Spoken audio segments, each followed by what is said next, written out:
جیسے فرمایا گیا کہ جمعے کے دن ایک خاص ساعت ایسی ہے کہ اگر کوئی شخص دعا کرے گا اس گھڑی میں تو وہ رد نہیں ہوگی، لیکن اسے خفیہ رکھ دیا گیا۔ بعض حضرات کے خیال میں دونوں خطبوں کے درمیان جو وقت ہو جبکہ امام بیٹھتا ہے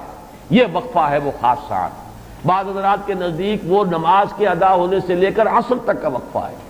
لہذا بہت سے حضرات کو آپ نے دیکھا ہوگا کہ وہ جمعے کے روز نماز جمعہ ادا کرنے کے بعد سے عصر تک مسجد میں قیام کرتے ہیں، ذکر اور تلاوت اس میں مشغول رہتے ہیں۔ بعض حضرات کے نزدیک اس سے مراد ہے اذان ہونے سے نماز کے ادا ہو جانے تک، اذا نودی للصلاۃ من یوم الجمعۃ فاسعوا الی ذکر اللہ وذروا البیع اور فاذا قضیت الصلاۃ فانتشروا فی الارض، ان